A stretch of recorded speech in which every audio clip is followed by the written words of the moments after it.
Hello everybody and welcome back to Poland Daily Travel. If you were watching the last episode, we're in Poznan and we're making our way to the old town once again. And this time we're going to go and look around it in the next few episodes very carefully around the old town square and show you the amazing sights, because Poznan has one of the finest squares in all of Central Europe. There's no doubt about it, as you will see in the near future.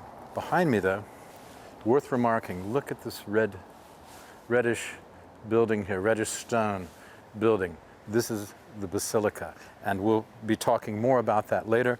We'll come back and have a look at it. But first, we're going to go this way and continue on right around the corner to the old town.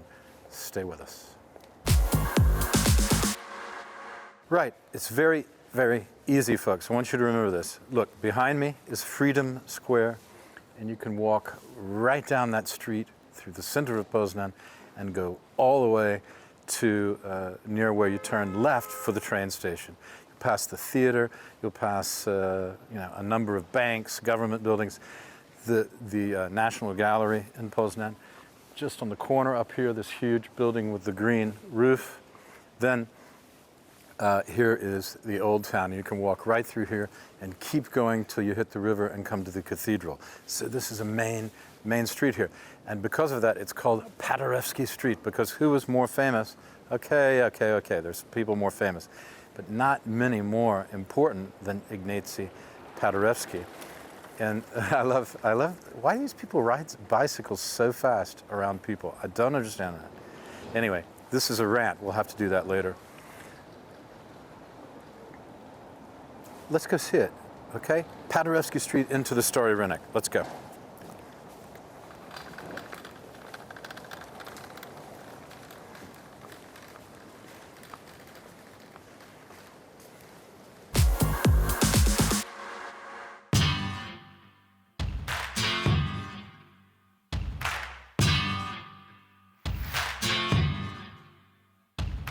Hello everybody and welcome to Poland Daily Travel. I'm Will Richardson and we'll be taking you on a journey further west than we've ever gone before on Poland Daily Travel. We'll be heading to the beautiful city of Poznan. Poznan is situated on the Warta River and, as I said, the western part of Poland. It's getting on towards the border and further beyond that, the city of Berlin. Fitting to its location, Poznan has very much its own flavor. In this series of episodes, we'll be exploring mostly the old town of Poznan. We'll take an in-depth look at the old town square.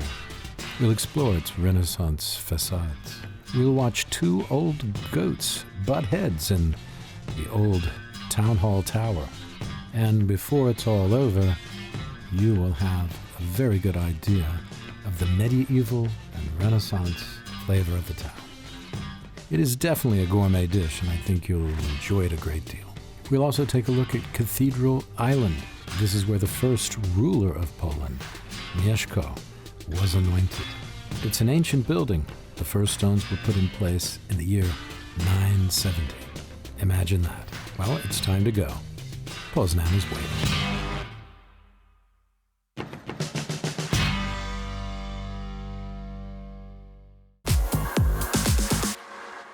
Right, here we are.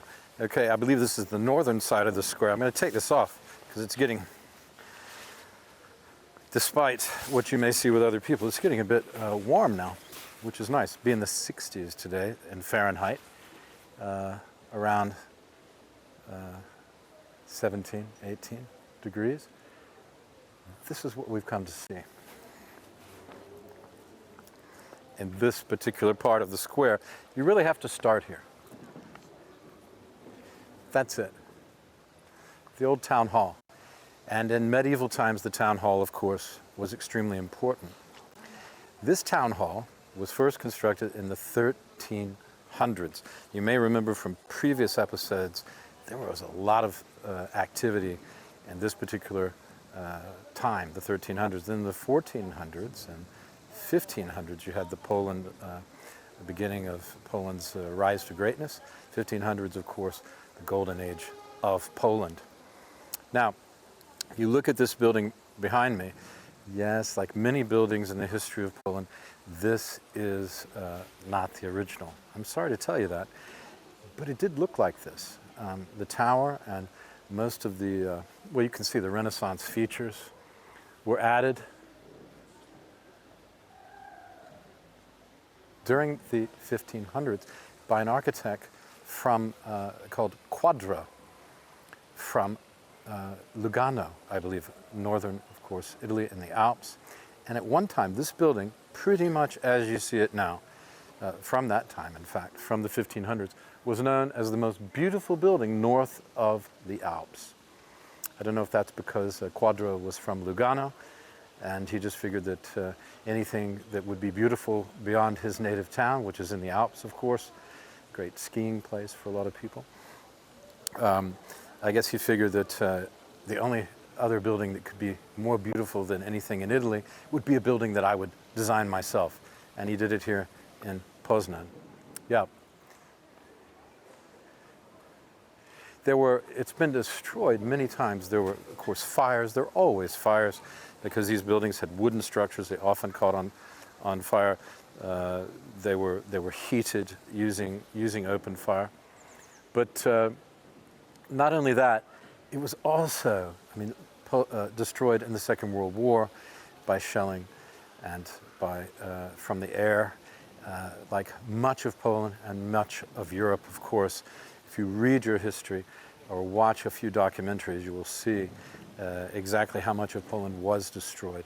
And unfortunately, many beautiful buildings, the old town in Warsaw, a lot of Gdansk, has had to be lovingly reconstructed. And not just the old parts of these cities, but the more modern parts too. As you see from some of the shots we've taken in Poznan, continually under reconstruction, continually being renovated. I mean, the difference in this city from 10 or 15, certainly 20 years ago is just revelatory. It is a completely different city. Very modern, very European, and very much looking west. And beautiful. The Poznaners are rightly very proud of their work ethic and their industry. So that is the town hall. I'm Will Richardson. I'm in Poznan, and this is Poland Daily Travel. Stay tuned for another episode. And in a future episode, we're going to show you those when the goats appear and butt heads 12 times at noon. It's the only time they come out. It's not noon yet, but it will be in the next episode. Or maybe not. That's a cliffhanger. Stay with us tomorrow night. Hang in there.